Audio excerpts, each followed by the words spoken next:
My name's Chris. And I'm Kristie. This is the Washing Up Podcast. Woo! And it's patisserie week. Oui. Oh, God. Je m'appelle patisserie. It's Jacques Cousteau. You're far too positive. Merci. You're far too positive.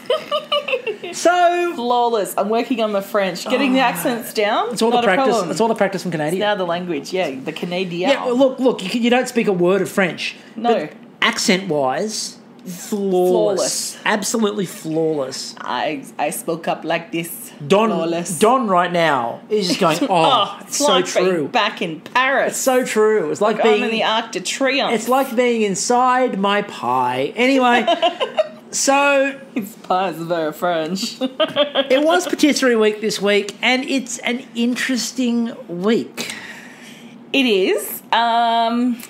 A bit of controversy as far as we're concerned. A fair bit of controversy as far as we're concerned. Beautiful work by Mel and Claire, though. You know, props work, I should say. Oh, lots of prop work. Yeah, lots of I think crossing to Maggie and I think Butts. I think Butts is going to find herself soon snapped up by a TV network. Yeah, I think a major network. I hear that Channel 9 is replacing Sonia Kruger. Oh, no, I think she's going to be more of a Sandra Sully. Oh, Sandra Sully. Just, you know. Butts for Sully. Butts for Sully. Sully for Butts. Which sounds a little bit like a tribute that was given to that pilot that landed the plane on the Hudson. Butts for Sully. Just a bunch of people mooning the Hudson River while Sully is, like, taken down waving to the people. Just, like, put your butts out. What a tribute. Put your butts out for Sully. Anyway, so we'll get to the controversy in a minute. What else do you think Matt and Maggie asked Mel for like a news blast of a morning? I think they asked how many dogs are in the park? I think they definitely ask about the dogs. I think they ask about which way the wind's blowing according to the wind vane. Is it cardigan weather? Is it cardigan weather? Are the birds out? Are the birds out there? Are the bees trying to have sex with them, as is their understanding? Are the bees trying to perv on the birds? Well, we know there's pervy bees all over the place. We've been through this. What is the proper butter temperature? Yes, where are we at? Like the beer butter scale, the BBS. What is our BBS reading today? In the verjuice, it's like a thermometer, except instead of being filled with mercury, it's filled with verjuice. It goes up and down on the BBS. Yes. The BBS scale, which is a verjuice thermometer, which does butter temperatures, because of course it does. That's the way this works. We'll come to the controversy in a minute, and I will say directly from the outset. The controversy has zero to do with the bakers. Yep. There is not a thing wrong with the bakers. No, they're all fucking fabulous. We'll talk about it in a minute.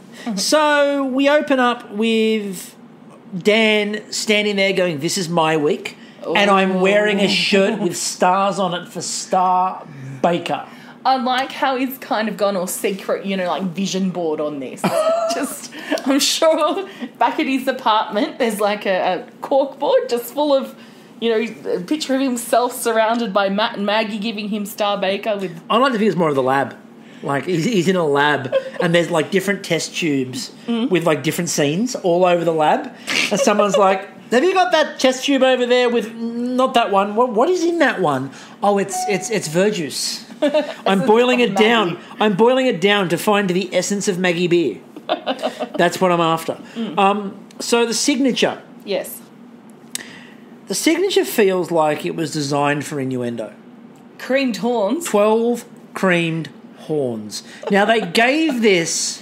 Something you'll find at one of those adult stores They gave this, of course... Individual little booths. They gave this to our Mel and our Claire. They did. And they started to run with it, but then the bakers finished it off themselves. Or more particularly, Win finished himself off. He finished himself off, is what he did. He really did. So they commented, Mel commented in particular about no bends to the left, and even Maggie Beer got that one. Maggie Beer chuckled in a, "Oh my."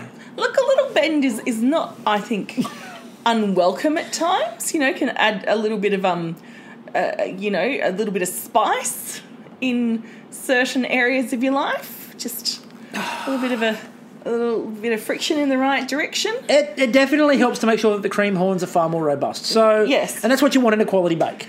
Except wings at the end really did look like some of the unwelcome pictures that women get in their DMs from time to time. And I think it was even prettier than some of the pics that I've look, he said unwelcomely received in the past. Not my finest work, but it's not so much about how it looks, but it's what's on the inside. So good for you, Win. Good for you. It's a grower, not a shower. 3 kids can't be wrong. So 4. Oh, that's right. Got 4. We're talking about Showtime. So Maggie was lamenting the loss of the cream horn in modern baking, and she really was emotionally flashing back to childhood. Just, here it is, 1930. Okay, probably 1950 Australia, going down to the corner patisserie in rural Adelaide, and there's little Maggie Beer just skipping along. What's her maiden name? Because it wouldn't be... Anyway... Skipping along... No, officially it's going to be Maggie Bear, Little Maggie Bear. Little Maggie Bear, skipping along the Little Margaret Ackerman. Skipping along the road in 1955. There we are. Little Margaret Ackerman, skipping along the high street in 1955, past the delicatessen, past the... Would have been a delicatessen in 1955. Look... She grew up in the Barossa. There's going to be actually there would be. Yes, sorry, Barossa. My bad. A delicatessen, past the fish and chip shop, past the milk bar, into the local patisserie, where there is her favourite friend, Franz, the patisserie person, with his delicious cream horns. Hello there, little Margaret Ackerman. Would you like one of my delicious cream horns? And Margaret Ackerman goes, I do not know what an innuendo is, so this is completely and utterly innocent, you dirty people listening to my memories. And so the generous Franz hands over a beautiful cream horn to little Margaret Ackerman, and she slurps it up greedily. Oh, this is delicious. I am quite enamoured with your cream horns, Franz. Wow, and scene. I'm just like, we need that kind of like the blurry kind of... Remember in the olden days? Yes, yes. The kind of... I'm trying to do wavy... She's doing the hand actions, it's great. I can't... No words. It looks a little bit more like you're doing Venus by Bananarama. Anyway, so David... David did ask a good question, which has anyone ever complained about too much butter? Of course, we've had this question asked a few times over the run of the series. No, not really. No. Not really. No. When has anyone complained of too much butter? So David did a puff pastry with chocolate, and there was Dayton orange creme pat. Lots of creme pat in this, of course. Yeah. Now, they warned David. I don't know why, but Maggie got very careful, Icarus, with him. And went... Sassy Maggie. Now, it's important. Sassy little Margaret Ackerman. Matt went... Don't you screw up my cream horns or the ghost of Franz will be in here lickety-split to get you. So they turn around and they looked at David, and Matt's gone, no rawness, like he was going to make them raw. And then... Maggie's turned around and gone, it's worse than a soggy bottom on a pie. Now, flash forward in this episode. 2. Count them. 2 soggy bottoms. Not a fucking word. 2 tarts with soggy bottoms. And not once. Did anyone say soggy bottom? Soggy bottom. Not once. So Maggie says... Your tart has a soggy bottom after we've cooked some cream horns. Please, it's all there, ready to go. Was screaming for it. Oh, I had a cream horn yesterday. Today I've got a soggy bottom. Come on! Meanwhile, we got to watch Anston butchering mangoes, and I use the word butchering quite lovingly. He said, I never know the right way to peel a mango, so I just end up doing this. Cut to Anston hacking the skin in a million different directions. Anston, you've seen the commercial, surely. It does actually work. Crisscross pattern down the middle of the mango and turn. Yes. And then... Because you got to slice it either side of the seed. Yes. And that's what we did growing up. Mum would get the mango, slice it down either side. And if you were really lucky, you got the seed to suck on, but that was Mum's favourite. So we'd get the little... And you know how you kind of suck it to pull it up? You're like... To get like the little cube off the mango skin. And there would be Mum just suck it on a seed. Sucking the seeds at Mum's. No, that's wrong. Anyway. Out on's apron, and I ask you, is it very good? Yes, it is. Don's apron. Was in theme. And has a matching hat. Oh, I just want to see that. Is it a beret? Oh, I wish it was a beret. Could you imagine? I know. I want it to be one of the proper French chef hats. Chef hats. The puffy bit at the top. Yes. Big puffs. Big puffs at the top. Yeah, just a little jaunty on the side. A little jaunty on the side. I want a beret chef's hat combo. Slanted a little bit. Would it be called a chefet? A beatnik chef. Now, we cut back to Sonny, who walked over to David in one of the most confusing exchanges I think I've ever seen, and I definitely feel like David's ever been a part of. It really needed to have some, like, kind of avant-garde music behind it, like just some drums and, like... just a little, just to really get with the awkwardness of this exchange. Hey, Dave, what does this taste like? No, I know the perfect way to finish it. I Okay. absolutely know the perfect way to finish it. So Sonny went over and went, "Try this, David," and gave it to him. And he paused and looked thoroughly confused for a good 7 seconds. And she goes, "Kaffir lime." And David goes, Yeah, that's it. That's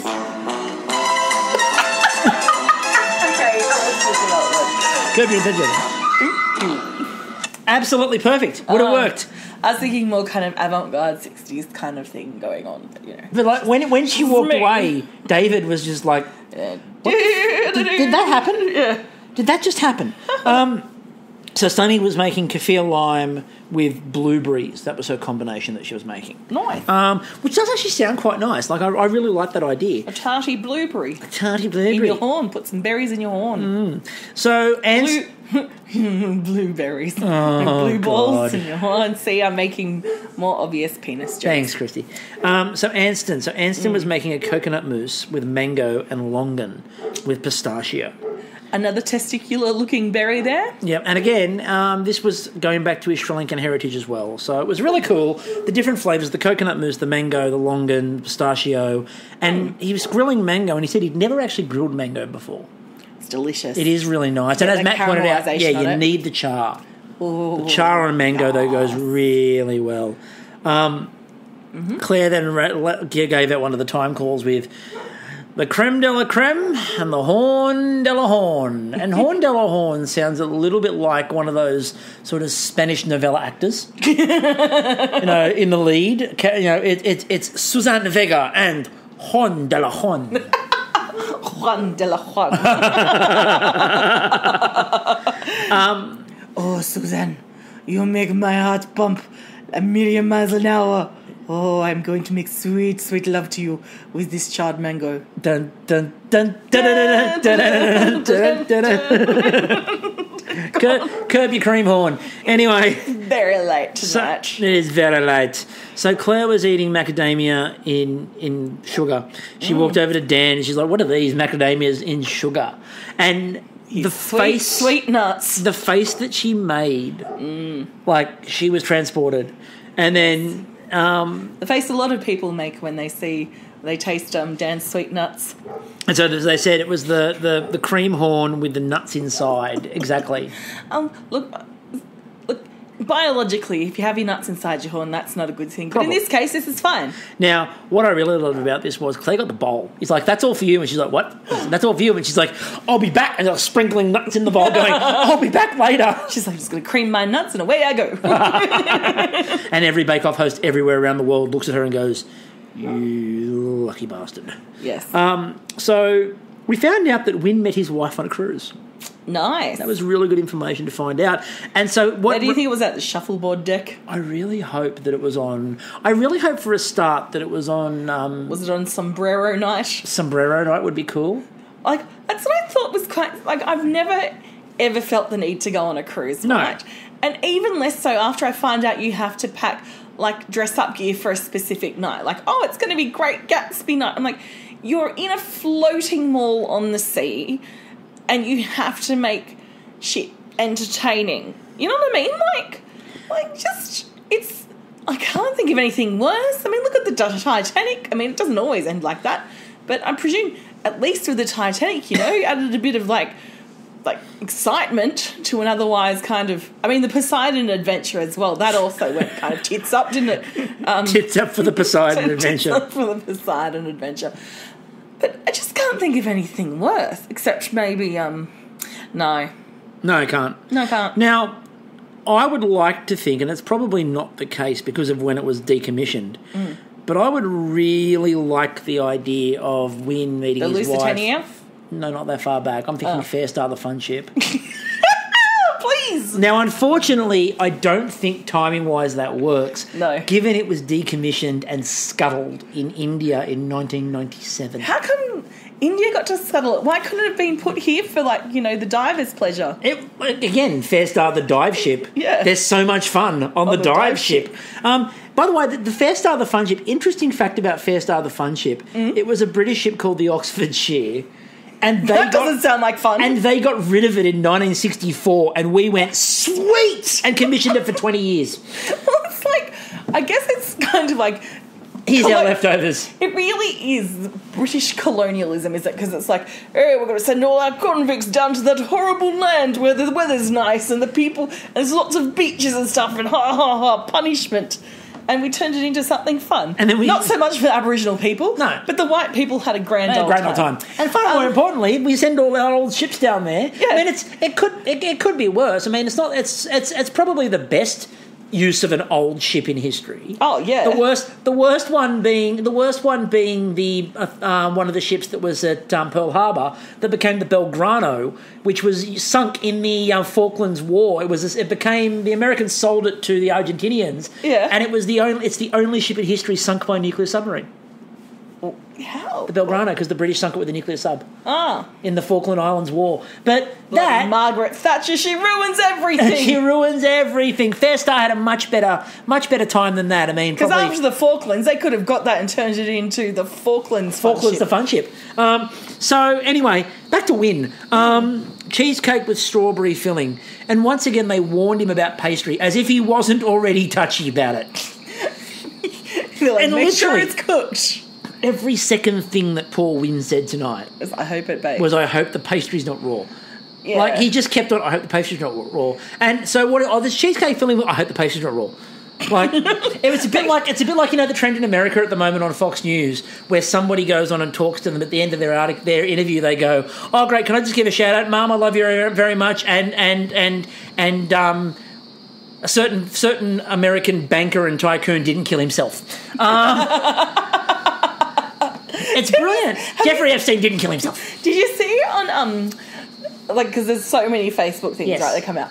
Anyway, someone had gone into like a Kmart or something, or the Walmart. Yeah. And you know how you can get like letters on your Christmas stocking? Oh God, they wrote it, and they spelled out Epstein didn't kill himself. So. But it was a bit like that. Poor Wynne, every second word he said was, "I hope the pastry's cooked." So they're like, going to be memes coming up. He walks in at the start of the episode when they're all talking about it smelling lovely, and he goes, "I hope the pastry's cooked." So Don turned around and then said, "This should be my week." So Dan and Don both went, "This is my week." Ooh, dangerous. Oh. Don was going with mandarin and kumquat. I guess if you want anything in your horns. Kumquat, yeah. You get it, kids come. Thanks, Kristie. We were all wondering where that was going, and you thankfully showed us the way home. And I just want to do a special shout out to David's daughter, who apparently was listening along. Thanks for that. Yeah. Who's really enamoured with the Bunnings Warehouse. We'll make your cake grouse. Yes. So big shout out to you, and I hope you weren't listening to anything Kristie just said then. No. So Angela was making peanut butter creme pat with strawberry jam. So basically a PB and J horn. Yes, PB J horn. Yes. I like to think that these cream horns are really like the devil's patisserie. Like you can make like devil horns out of these. That would be cool, wouldn't it? Then like the fork tail would be like, I think the end of it would be a Danish of some description, and the long thing would be a churro, maybe. Like well, the Danish will almost make it Illuminati confirmed. So Spell out in the middle of it, Epstein didn't kill himself. The belly would be a gringle or a kringle. I can never remember what it's called. It was delicious. So there was this bakery in Glebe in Miscellaneous City when I was growing up. And they made this pastry, and I cannot find it anymore. It was like almost like a cake size, like it was made to share. And it was a pastry, and it was still cream, had almonds on it, and it was so fucking good. Not cream, custard. And it was just so good. And do you think I can find it anymore? Custard almond No, look? because it closed down, and guess what replaced it? A fucking like coin-operated laundry, and you can't get, like, tarts from laundries. Not if you don't try hard enough. Not with this attitude. Yeah, exactly. So they had 10 minutes left, and at that point we got a great call. They went, 10 minutes left, Horn Stars! And they cut to Anston, who went, Horn Stars? Oh. Like there was this moment of, oh, that's what she means. Okay, I'll give you that one. Now, at this point, they all started taking them out of the oven. Now, David was worried about filling them up while they were too hot. Wynne was worried that his were under. And Don was worried that his might also be under as well. Well, I was worried for Don because he's not the horn star in his family. He said his older sister... His sister was the last one to make them. Cream horns, yeah. Exactly. So it's like, oh... Yeah, he wasn't the horn star, his Pick sister. up the mantle, Don. Exactly, work on it. So, David... And the judging. Maggie absolutely loved the gloss and the sheen on his and said it was a bit like a choc top. They said the flavours were fantastic. Just take one of those with some fugazi. To it and you're sweet. Flavours were fantastic. They said the contrast was really good between the normal pastry and the chocolate. And the chocolate pastry was superb. When they said they were undercooked and bent, and they held them up, and of course they were very bent.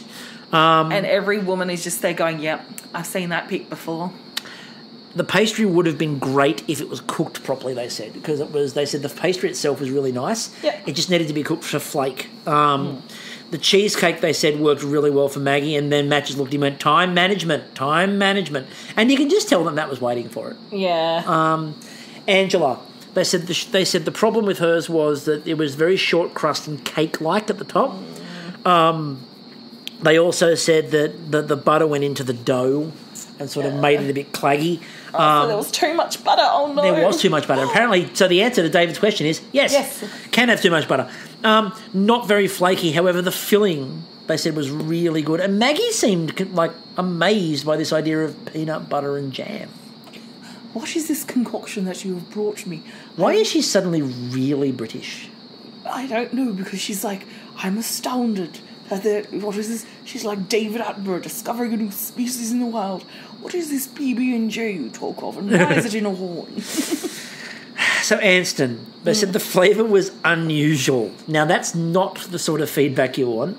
No, you don't want unusual, you don't want informal, you don't want soggy. You want good mouthfeel. Yeah, you do. There's no good mouthfeel tonight. No good mouthfeel tonight. The coconut cream was dominant.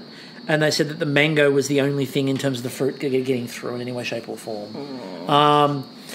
Dan, they said, was really well cooked. They said he had a lovely creme pat. And they said that they loved the filling. It was probably the best they'd had so far.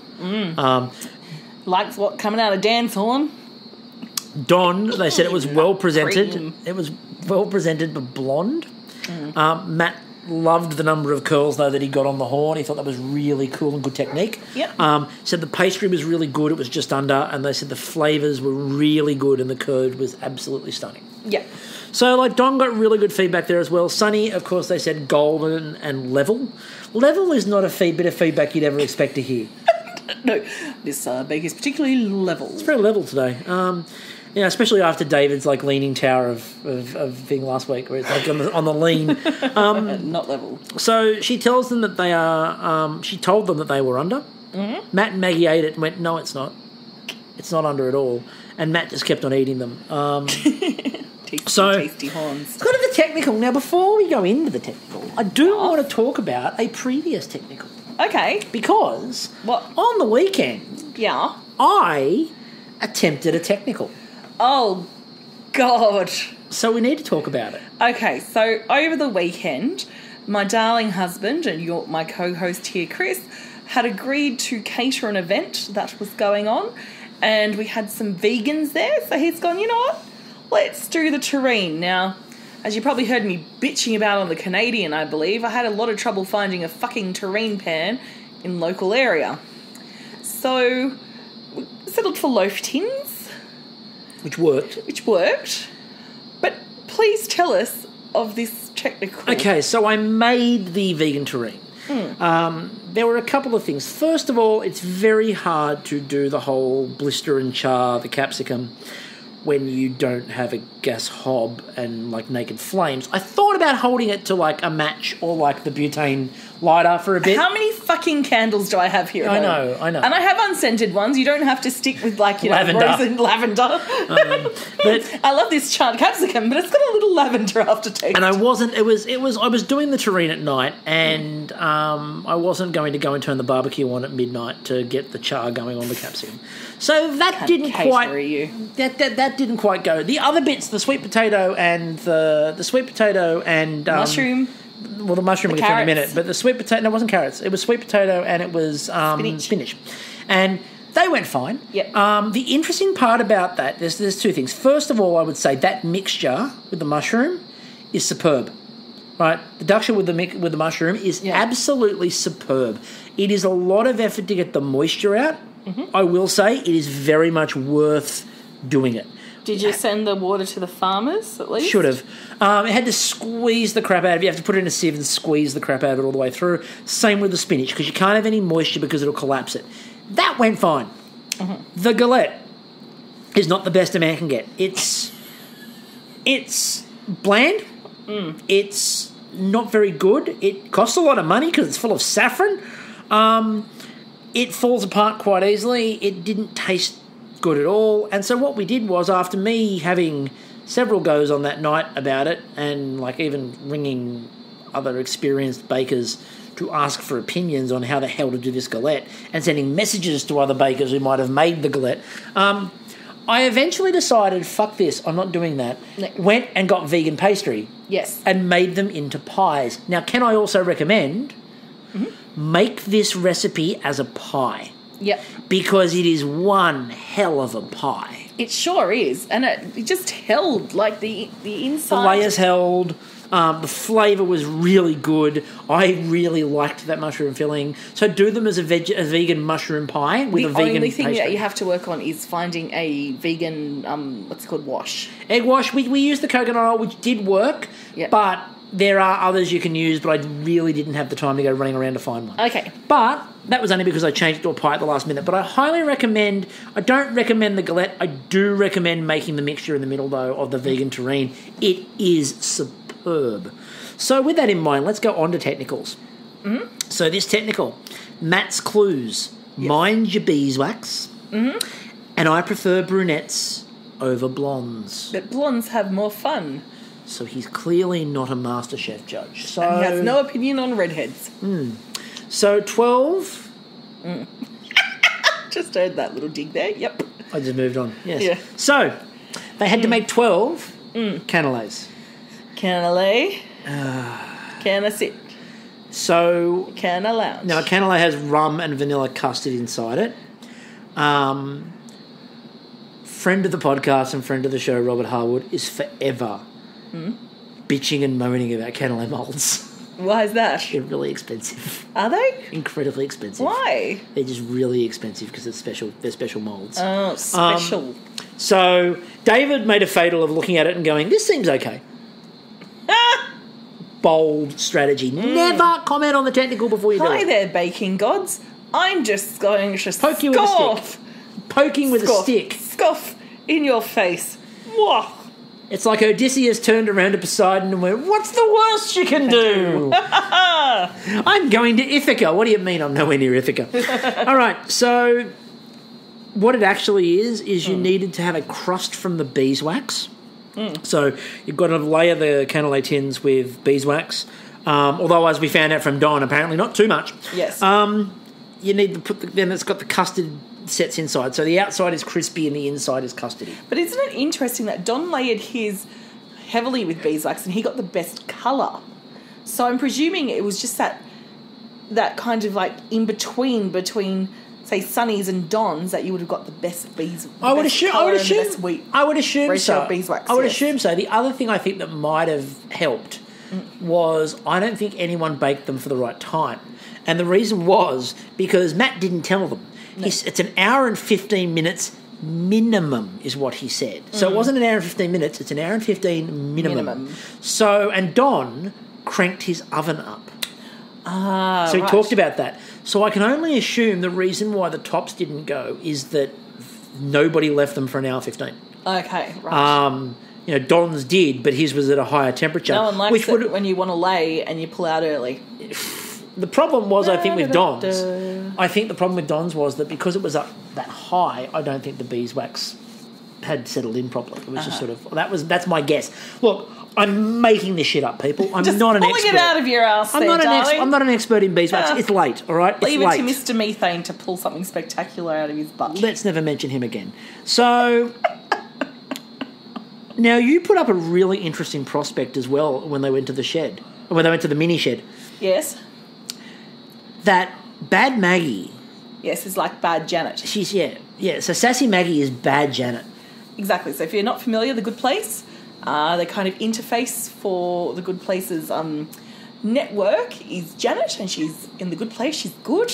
But there is also Bad Janets who have got a bit of attitude, bit of sass there. And we're seeing a bit of sass from Maggie. Maggie leaning back towards the end was just... She, laughed, and it was...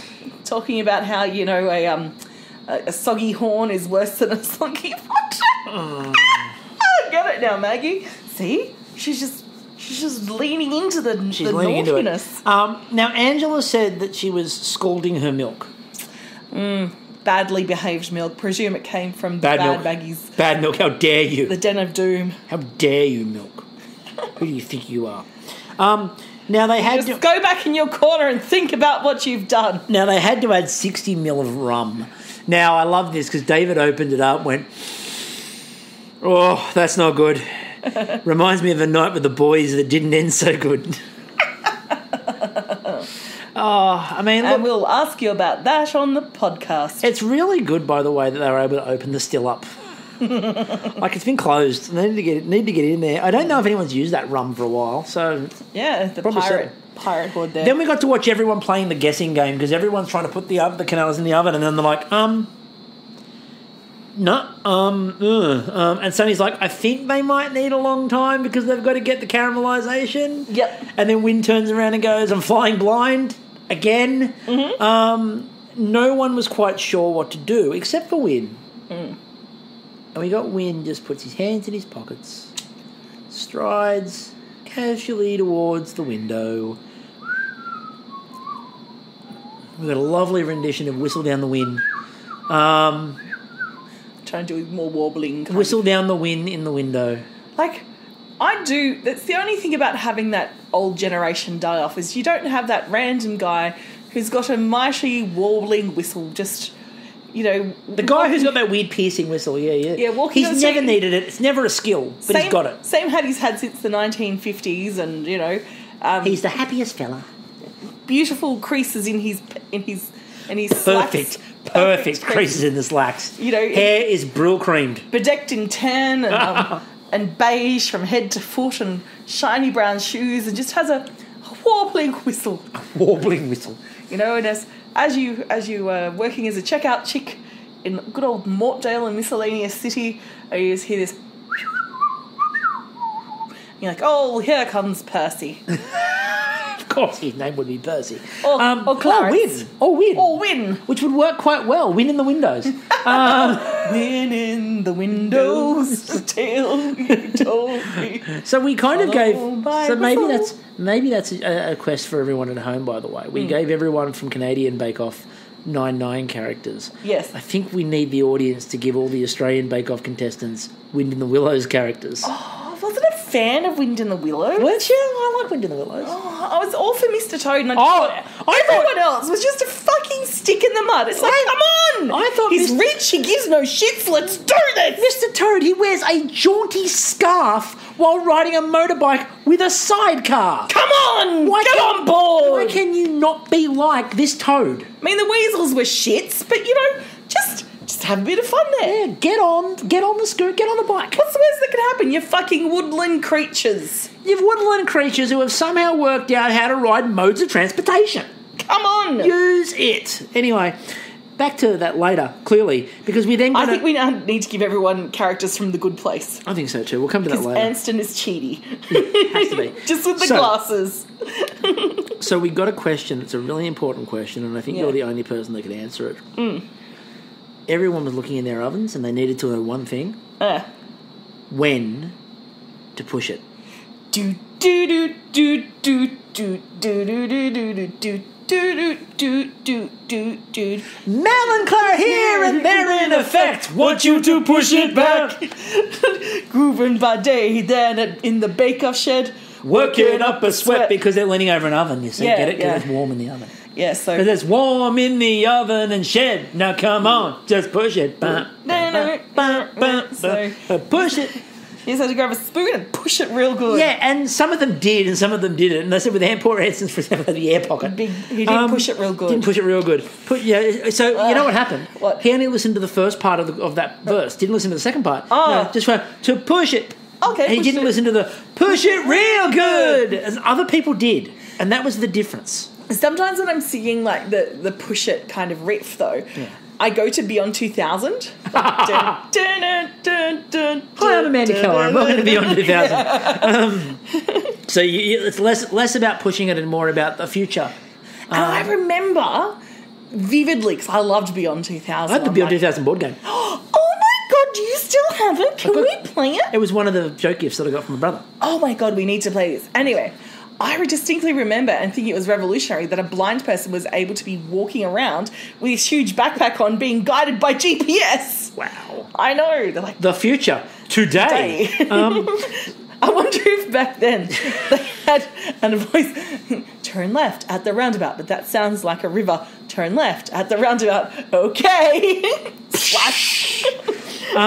Now, poor Dan dropped the mould onto his first one, and that probably should have been a warning about things to come with him on the technical, because it bounced.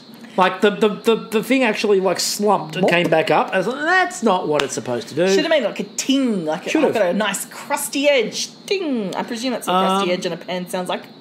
Now, Anston's were a bit blonde.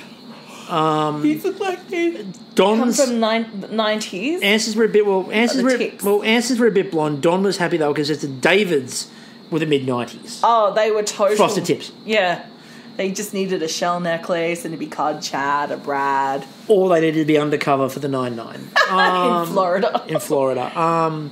Florida man. Anyway, then Stalker Matt re-entered the shed. And I say Stalker Matt because he really did, like, half crouch down, slink forward, and he was really eyeing everyone. I mean, it was creepy.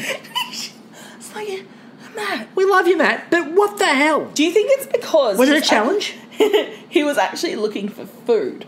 Because you know how he and Maggie are just, like, starving these days. I don't know what happened to craft services. Surely we can get them an Uber Eats account. Maybe Matt couldn't see people. We've been told before that he needs glasses, so maybe he just couldn't see anybody. He's like, is this the bathroom? Doesn't feel like the bathroom. And suddenly he realised he was on camera and had to start talking. He'd lost his backpack that was telling him where to go. Turn left into the shed. Turn left. I'm sure that's not the toilet. So Wynn's were too blonde. They said they were nice inside and there were no air bubbles. David's were too blonde. It was a bit like a cake on top, no air at all. The bottom was fudge, but the flavour was great. So they really bagged him out, but then said it was great. Angela was better, but it was inconsistent. Some of them were blonde, some of them weren't. They said really good flavour, though. Anston had large air pockets and very soft on the bottom. Not really cooked. Sunny, they loved the colour, except that they were blonde at the top. Great flavour and crispness. Don covered all the bases. Matt thought they were close. I thought you said Christmas. Yeah, Matt thought they were close. Maybe a bit too toasty. Too much beeswax. Matt argued that he had felt like he had lip balm on. What's the problem? What's your problem, Matt? You know, not only are you getting a delicious cake, Don's just thinking of you. Just keeping your lips moist. Exactly. Dan covered all bases. Stopping the chapping. Dan covered all bases. Blonde, perfect, and over. And then we got a great Maggie beer look where she bit into one and went, the rum hasn't been cooked out. There are advantages. And there we have the bad Maggie. And, bad Maggie or tipsy Maggie. So the order was Dan was last, then Anston, David, Wynne, Don, Angela, and Sonny. Really important to note, they said... That would make Matt and Michael. Okay. They said that Dan and Anston, they said those two weren't cooked properly. They said the rest of them, it was just about colour. Remember that, because it's going to come up.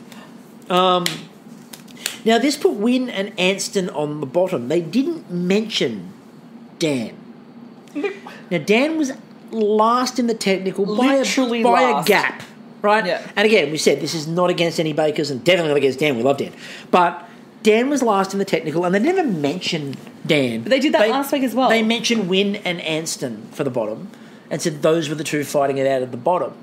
Now, Wynne had been middle of the pack in the technical. So... and the biggest problem was his horns weren't raw; they were bent. They weren't cooked as well as they could have been. But they said that the cheesecake flavour was lovely. It was just that they were bent. So it was.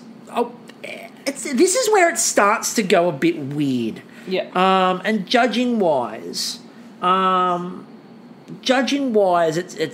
gets tricky. So the showstopper was a crafty fruit tart. A crafty fruity tart. Yes, so you must have fruit in the middle, no maximum size, which Claire repeated many times to remind them that they could have extra. Just 4 hours to make this. And then Matt gave interesting clarification. Today is all about a beautiful crafty tart, not just some apple pie. What an insult. Like, stop apple pie shaming. But then the next 4 people made apple pies. You're right. All these people made apple pies. We want a fruit tart, not an apple pie. The cut to Anston making a spiced apple filling. Cut to, Don making... it was beautiful. Yes, Don making apple. The others who weren't making apple were making pear, which is like the fake apple. So... Pears are pears. They're not fake apples. Oh, that's not what they say if you're getting cider. Really? Cider that is flavoured is pear. What? Apple doesn't take flavour. Okay. When you buy Recordling, for example. What about Choco cider? If you get... Who bothers with Choco cider? Choco's only on apple pies. We all know that. But when you buy Recordling, if you do buy Recordling, right, the apple, like the normal cider, is apple. Yeah. All of the other flavoured versions of Recordling are pear. Fine. Right? So the passion fruit one is pear. Yeah. Right? Because pear takes flavour, apple doesn't. Great. Okay, cool. So, that's fine. Okay. But we're talking about not just an apple pie. So pear does not constitute an apple pie. It's not even apple in a cider. It takes on every other flavour. Okay, so... I'm just saying. I know, you're being very pedantic on it. I don't know. I don't know why I care. Maggie specified as well, weirdly, they must have more than flavour. We care about the design. I kind of wondered after this episode went to air, I kind of wonder if after they'd done the judging they went back and filmed that. Yeah. Because, look, we'll get to it now. Because everyone did a beautiful job, Yeah. There might have been a few little things, like Winston's nice and thin, but it did leave it open to Wynn's had have a little leak bit in of but beautiful strawberries, beautiful pastry, as we heard.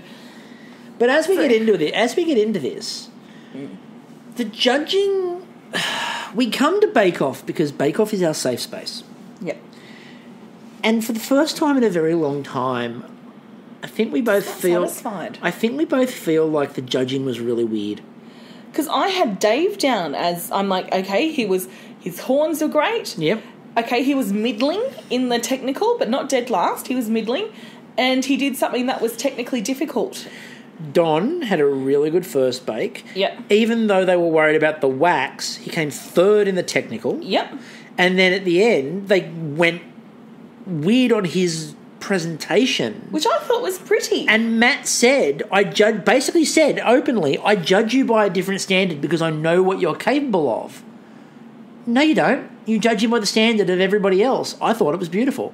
And I can't work out what the hell they were pissed off with about his decoration. I thought it looked great. They said it tasted amazing. But they're like, oh, you can do better than that.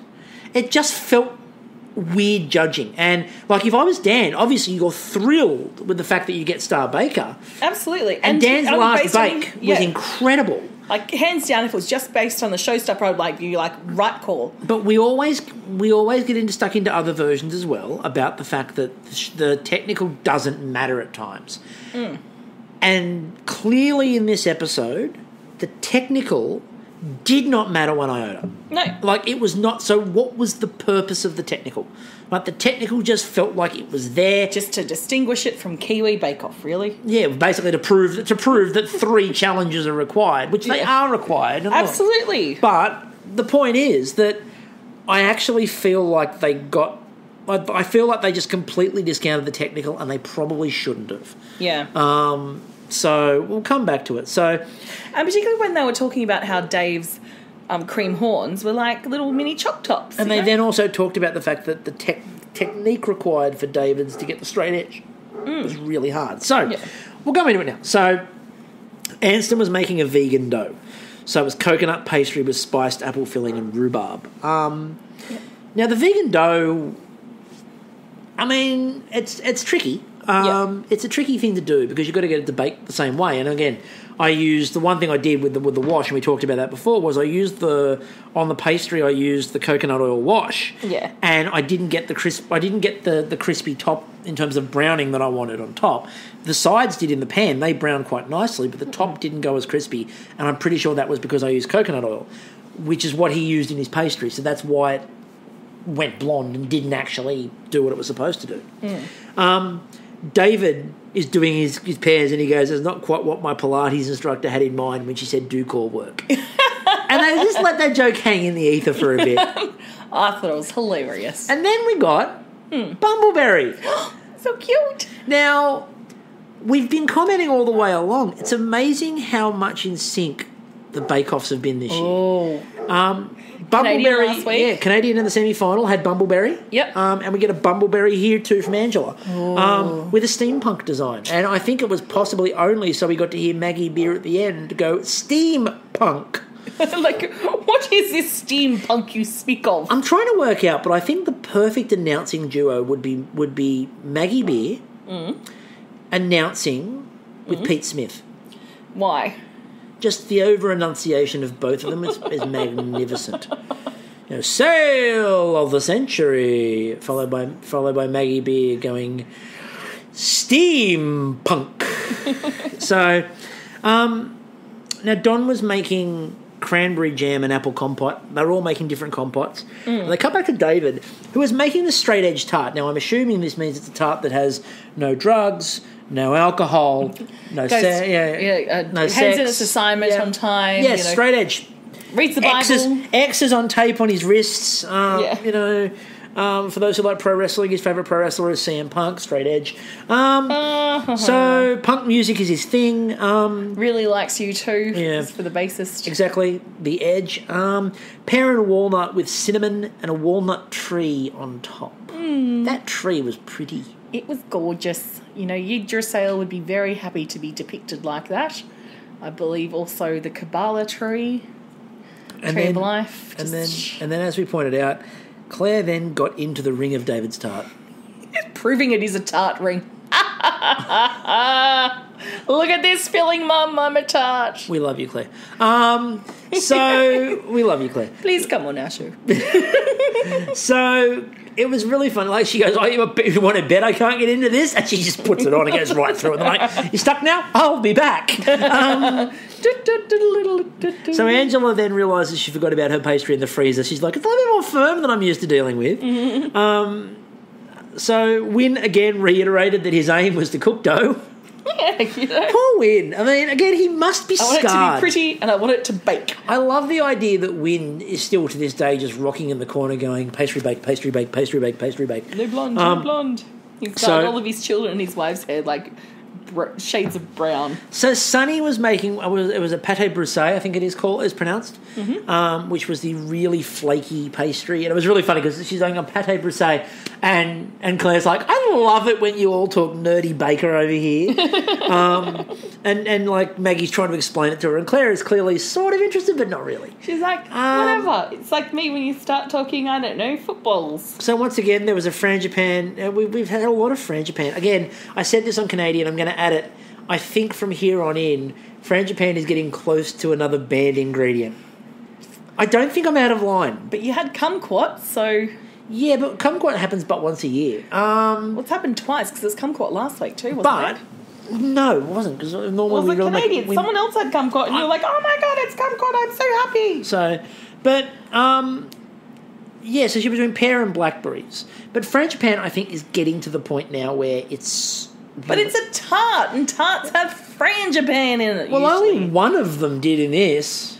When that's one too many for you? You're just now arguing against yourself. You're in a very argumentative mood tonight. Oh, I don't know what it is. I'm just a bit spiky, really. Just, the week of the Melbourne Cup and all that stuff. I'm just... Anyway. Just... needing to get out there and protest. When's the next Extinction Rebellion? So anyway, Sunny was using what I would refer to as just multi-cutter. And much like the cherry pitter in the last episode of Canadian, I need this in my life. Yeah, you and Sunny's just like, this is the greatest invention in history.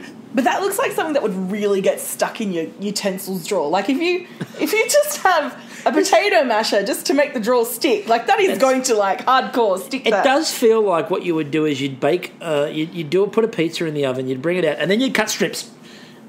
Strip pizza. It's for a party, not that sort of strip pizza. Oh.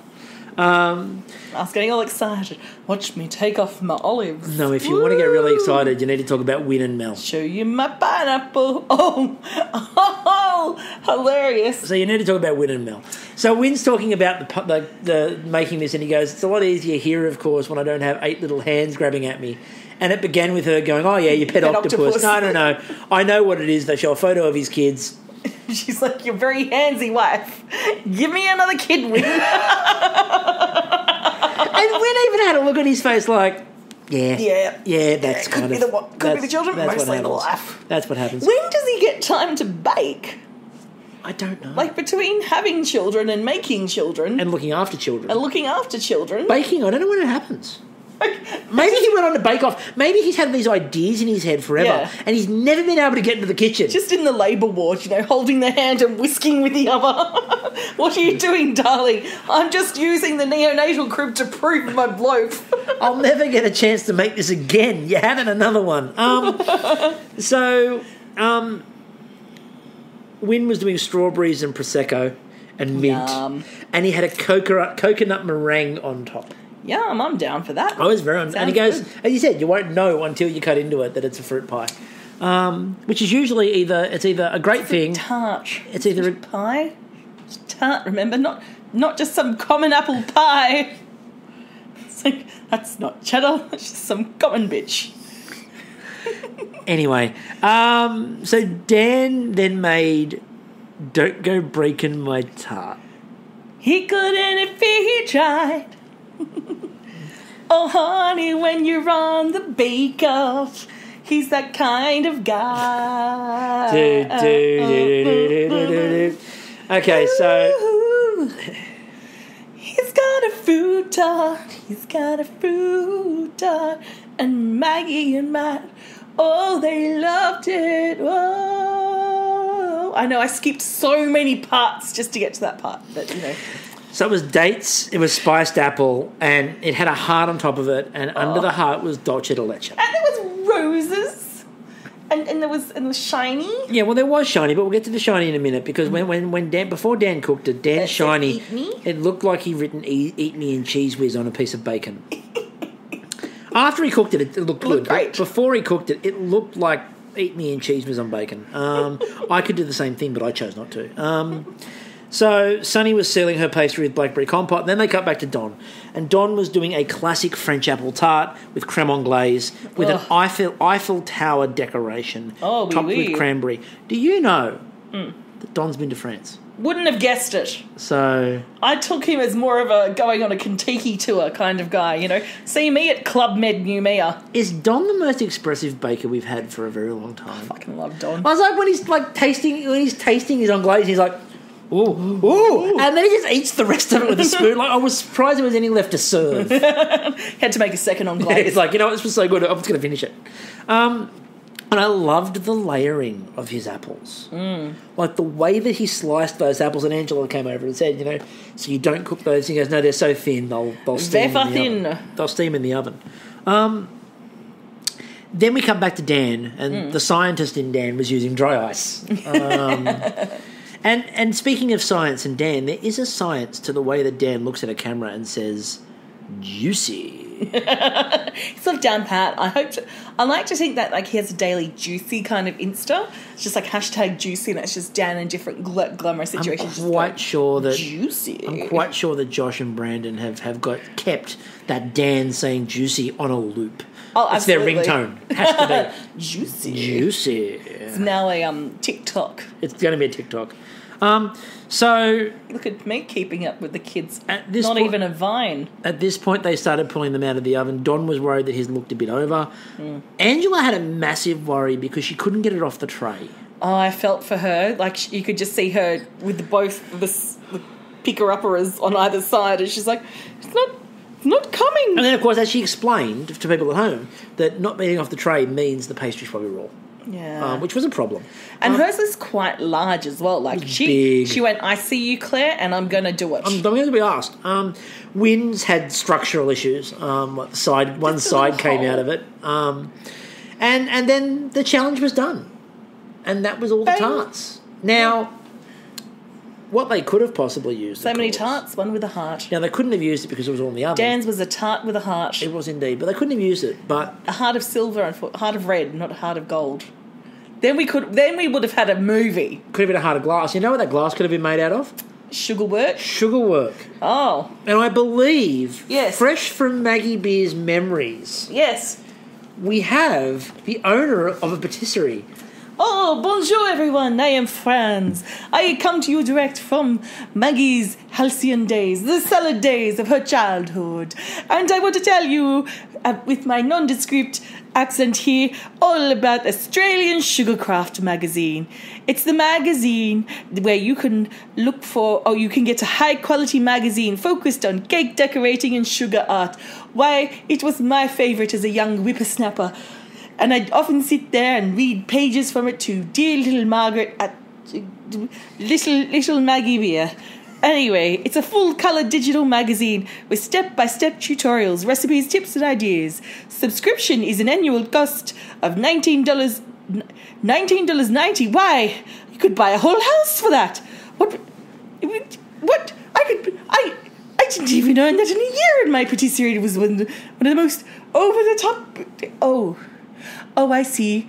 It's a bargain these days. I see. Conversion rates. We're on 60 years, 70 years from when I was alive and stuff.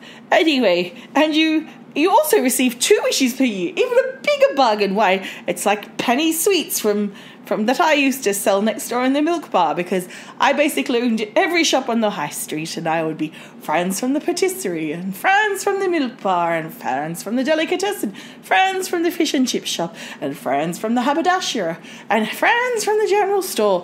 Anyway, these days you can go to facebook.com/Australian Sugarcraft for more information. Do you think that Franz had a different accent depending on what shop he was running? Because his real name was Frank, and he was originally from Bendigo. But to fit in at the Barossa, Got to be Franz. Gotta be. And what I loved and admired about Franz was not an ounce of German. no. Not 1 ounce of German. In fact, very French. Yeah, because it's the 1950s, mate. You can't be, like, German or anything. No, the war was over. Both wars were over. He was no longer held in detention in the Barossa. Anyway. Do not need to mention that. So the judging. So now let's talk about the judging, because we do. We need to. So David, they said the sides looked absolutely amazing of his straight edge pie, straight edge tart, as did the tree. Very high level of skill. And they talked about that. The pie itself, and they said pie, not me. They said pie, looked amazing. Pastry was perfect. Maggie absolutely loved the pear, and they said that David was really showing them something they were looking forward to seeing more of. Not his cream time. No, not his cream time. Win. They said it looked absolutely beautiful. Matt went right through the middle of the strawberry, as is his wont. And Maggie was like, through the strawberry. She didn't care about Santa's nuts. She cared about the strawberry. About the strawberry. Now, Matt again confused everyone when he went, it's like cutting through cardboard, and everyone looked at him, and then I think it was Mel. It was Mel or Claire. It was one of them. I can't remember who it was. Who went, is that good? And he went, yeah, no, it's really good. And everyone's like, oh, and Wynn's like, oh, thank God. Because, you know, when you're like, oh, that tastes like cardboard, that's not a compliment. It's cutting it. And Matt was good because they said you could hear the crunch through the middle of it. Yeah. They just said the moistness inside was really good, and the strawberries kept their moist nature. But they said that meant there was a bit of a leaking issue, which was why the side came out of it. Angela. Now, again, as I said, Maggie saying steampunk is life. However, the base wasn't cooked, but they avoided saying soggy bottom. I've got friends that go to steampunk events. I need to make that into like a little video and send it to them. You need to. Steampunk. They walk around just pressing a button on their chest. Yeah. Steampunk. Or a GIF that comes up and then we can put it under every single one of their posts. That could be good. And it looks glorious in course. However, you needed cream, they said, for this one. Cream. Get on top. Cream. Or on the side even on the side even it would have worked. Cream, Matt and Maggie's tart. That sounds dirty. Don, they said it looked a little rough, which I'm sorry, but bullshit. Bullshit. It did not look a little bit rough. It was clearly the Eiffel Tower. They even showed it in the fucking ad. Yeah, like Matt said that he was judging. Actually, said he was judging Don by a different standard, and they said it even felt heavy as the top. The cream was good, the tart tasted great, and they went, but the presentation, you can do better. No. It was stunning. I don't understand what the hell they were on about. What was he after? Like a full 3D construction of the Eiffel Tower on top, replete with like Macron up there and lights. Just going, fuck you, Trump. He wanted lights. Lights? He wanted the New Year's fireworks spectacular. He wanted Men in Black, like, oh no, that'll spoil something. Yeah, don't do that. Okay. All right, so Anston, they said it felt a bit unfinished. Well, of course it was. It lacked eggs. Sorry, Anston, but come on. Needed a glaze. It was raw as well. No, please tell us what you think. But Maggie loved the apple. Oh, she did. But meanwhile, Matt was, remember, complaining about people making just another apple pie. And, Sonny, they said they had far too much lettuce. And even Sonny went, yeah, no, I probably went a bit overboard. I'll remove some of it. It's kind of like those old backyard lettuce that looked good in the 80s and now you just... Take it all down. Take it all down. But... Put up a horizontal screen. I feel like as well, because it was so heavy on the top there, that was why the pastry was raw at the bottom. They said the pear and the berry was nice, but again, that bottom layer of pastry being raw. And no one said soggy bottom. Here we are. 2 tarts in, with raw bottoms, not a word. Not a word. And Maggie's already flagged it, so, you know, the problem. Dan, they said it was absolutely beautiful. It looked like a magazine cover. And it did. It looked stunning. The slice was amazing. Maggie loved it.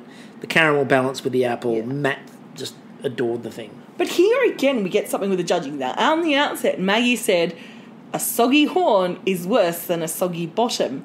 Win gave us a bit of a soggy horn, didn't he? No, but they weren't soggy. Oh, it was a bent horn. Okay, that's bent. right. Ignore me. Not a valid point. Continue. No. But the problem that I have said with the judging is not that, you know, Dan was Star Baker because it's Dan, because on the contrary, that last showstopper was magnificent. Fucking amazing. It's one of the best things I think I've seen in this series. Genuine stunning. Yeah. But it's just when we get on other shows for this. We get on Bakeoff for the same thing. Consistency, people. Consistent judging. And it felt tonight a little bit like they were making it up as they went. It didn't feel as consistent. Like Don's problem in the technical was apparently that the wax, they said that was a bit of a problem. Yeah. Sonny's were blonde on the top, but Matt also said that other people that were blonde on the top had a problem because they shouldn't be blonde on the top. Yeah. It was all a bit weird. Then they just basically threw the whole technical out, didn't count it because the person that was not absolutely last in the technical 1-star baker. And that has happened before, but It was... We've whinged about it before. Other people have made mistakes to do that, whereas I think the other people that might have possibly been ahead of Dan didn't really make mistakes in this. No, they didn't. Like, David produced quality. That's absolutely right, yeah. David produced quality. Don produced quality.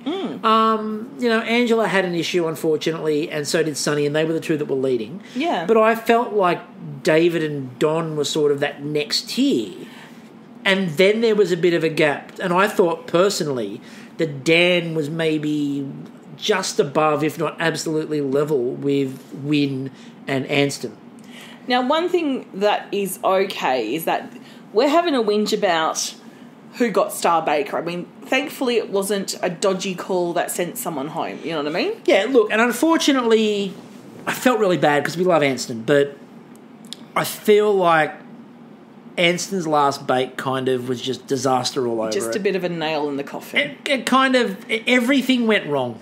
It was tilting towards Wynne, but it just... They were really close. Anston and Wynne were really close, and it did sort of go over the edge there. Again, I thought that Dan might have been a bit closer, but obviously Star Baker means no, he wasn't.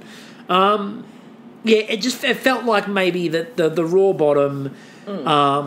sort of they had a large issue with the amount of just it wasn't finished. There was no glaze on it. It wasn't presented well. That was what tipped it over the top there. Yeah. So and like the meringue that Wynne had put on top of his in particular, and Wynne's went well. Like they really liked Wynne's. Apart from the leaking issue, they really liked Wynne. So that Wynne did a better job than Anston. So it's fair enough there, unfortunately. And we're really going to miss Anston. He's been great, and look, I've really actually enjoyed watching him because he's. As I said, like the ability that he had like last week when he was making the pie filling and wasn't tasting it because he was using all the meat, but he said for the pasties, this needs meat. Yeah. So I'm going to use meat, but I'm obviously not going to taste it, and trusting everyone else. And that worked well for him. Yeah. So like that's a high level, and they said that's a high level of skill to do that without actually tasting it yourself and get it right. Yeah. So he clearly is an amazingly skilled baker. Absolutely. And it was just, it happens in this competition. Fine margins. Someone has to go home. Unlike last week, someone has to go home. We've used up our Laura pass, we've got to move it on. We've all used our free Laura pass, and we're moving on now, and every week you're going to have someone going home. Just the way of the world. Yeah. So, yes, that is your episode for this week. That's it. Now, Canadian will happen. It will probably be a bit later. The grand final recap will be a bit later. Chris has work commitments. I have work commitments, which mean that we won't get to that until Sunday our time, unfortunately. You're essentially working, 14 hours a day? Yes. So for the next week and a half. Yes. So there'll be timing issues on that, but we will make sure episodes still get out on time for everything. Canadian will probably be Sunday our time. We may or may not have someone involved in that. Can't say at this point in time, literally because we don't know. Haven't had to sit down and work anything out yet. But once we do, you'll know about that too. We are also, I know there's a lot of people saying, are you going to talk to any of the Australian bakers? We've spoken to Angela, obviously. The answer is yes. Annette, you mean? Annette, yes. Wait for the first one. Annette, sorry, my bad. Yep. I'm already tired. So the answer is yes, we are. And we've got all that lined up. But again, it's been ridiculously hectic and time. You have to find time to be able to talk to people. And we're already doing 2 shows. So Canadian finishes obviously this week. Yep. After that, we'll be talking to some Canadians, but we will also then have more time to finish off and talk to the Australian bakers. Plus, remember, all of these bakers have to make an appearance at the end of this series, because at the end of the series, the Verges, it's Australian Bake-Off's Night of Nights. It's the Vergies. And the bakers are all expected to make an appearance at the Vergies, and I believe we'll have some Canadian guests on that too. Oh, that'd be great. So we're looking, apparently they're going to do a sort of Commonwealth Vergies this year, so I believe that's the theme. The Vergie Committee, Transcontinental. they sent me my invitation in the mail. Yes. I got my invitation. Really want mine hand-delivered. Oh, mine was sent by post. No, mine was hand-delivered by quite a strapping young man. Just coming in on a pastry-covered cart. I'm supposed to be the president. Deliciousness. I'm supposed to be the president of the Vergies Committee. Why don't I find out any of this? Because I'm the president of the Invitation Committee. Oh, okay. Okay, so that's what the problem was. Okay. No, that's what the benefit was. I still haven't seen the nominations either, so, I don't know what's going to happen on the night of nights. I'm also the president of the Nominations Committee. God, I hope I win one this year. Anyway, until next week. Yes. I'm still Chris. And I'm still Kristie. And we will catch you all then. Goodbye, little Margaret Ackerman. Till next time.